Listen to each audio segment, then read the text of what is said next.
আমাদের সংস্কৃতি, আমাদের সংস্কার সর্বদা থাকবে আমাদের সাথে। ভারতের মহান গ্রন্থ আর কাব্যের সম্পূর্ণ সংকলন। সাবস্ক্রাইব করুন তিলক। শুধু অহংকারই এমন একটা দোষ যা বড় থেকে বড় মহাত্মা, বড় থেকে বড় যোগী, বড় থেকে বড় দেবতার মনে কোনো কোনায় এমন ভাবে লুকিয়ে বসে থাকে যে মানুষ ওকে নিজেই দেখতে পারে না।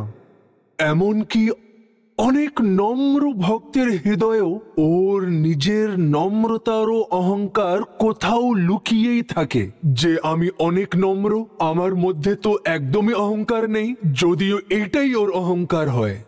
সেই জন্য যখনই প্রভু নিজের কোনো ভক্তকে অহংকারের জালে ফাঁসতে দেখে, শিগগিরই ওর মন থেকে এই অহংকারকে ধুয়ে মুছিয়ে দেন। ঠিকই ওইভাবে যেভাবে মাতা নিজের অসহায় শিশুরের শরীর থেকে ওর দূষিত মলমূত্র নিজের হাত থেকে ধুয়ে ফেলে। নিজের প্রিয় ভক্তদের ভলা করার জন্য ভগবানকে প্রায় অনেকগুলো লৌকিক লীলাও করতে হয়, বিশেষ করে নিজের ভক্তদের অহংকার থেকে মুক্তি দেওয়ার জন্য। আর এই অহংকারের বাসে পড়ে ওনার নিজের সখা অর্জুন হোক অথবা ওনার স্ত্রী সত্যভামা হোক,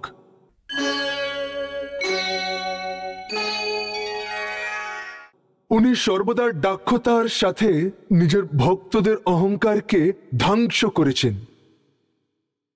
ভগবান শ্রীকৃষ্ণের 3 প্রমুখ পটুরানী ছিল,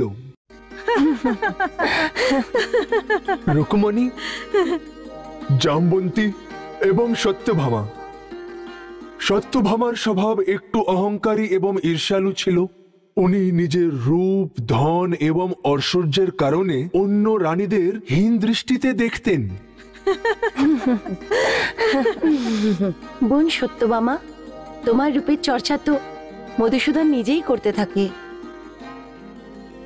হ্যাঁ জাম্বন্তী, ঠিকই বলছো তুমি। সত্যভামা তো যদুকুলের সর্বশ্রেষ্ঠ সুন্দরী। মধুসূদন কেন ওনার রূপের প্রশংসা করবেন না? হ্যাঁ রুকমণি বোন, মধুসূদন তো এনার প্রশংসা করাতে থামেনি না। যখনই আমার সঙ্গে একান্তে দেখা করে শুধু এনারই নাম নেয়, সত্যভামারই নাম নিতে থাকে।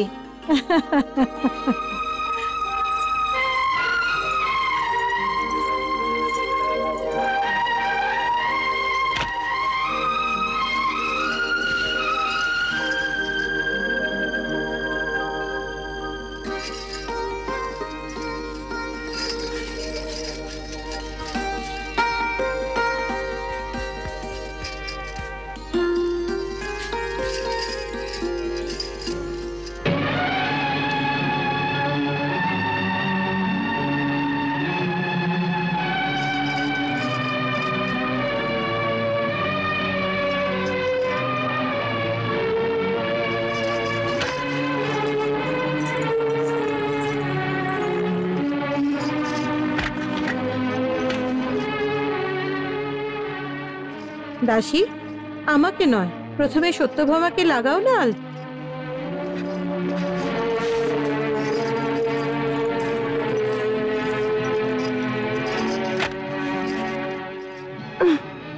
আমি লাগাবো না এইসব কিছু।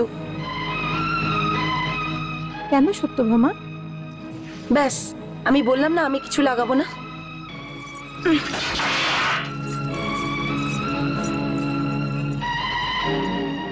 বোন সত্যভামার এরকম কি হয়ে গেল?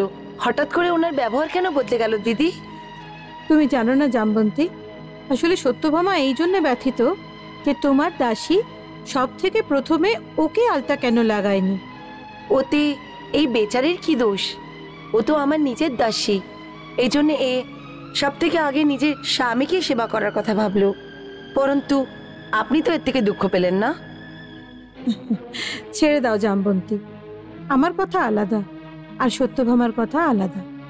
ওর নিজের রূপের অহংকার আছে, কারণ ও নিজেকে সর্বশ্রেষ্ঠ বলে মনে করে।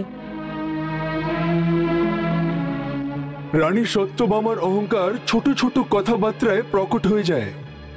এর একটা বিশেষ কারণও ছিল যে সত্যভামা একজন ঐশ্বর্যবান যদুবংশী সর্দার সত্যরাজিতের পুত্রী ছিল। সত্যরাজিত এক বড় তপস্যা করলেন আর সমন্তক নামের একটা মণি প্রাপ্ত করলেন। ওই মণিকে উনি প্রতিদিন সূর্যের সম্মুখ রেখে যখন মন্ত্রের উচ্চারণ করতেন তখন ওই মণি থেকে সোনা বেরোতো। यन्मण्डलं देवगणैः सुपूजितं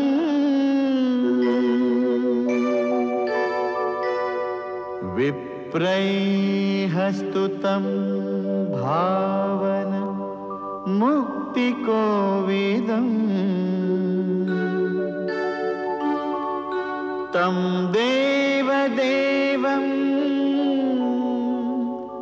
प्रणमामि सूर्यं पुनातु मां तत्सवितुर्वरेण्यम् तत्सवितुर्वरेण्यम्।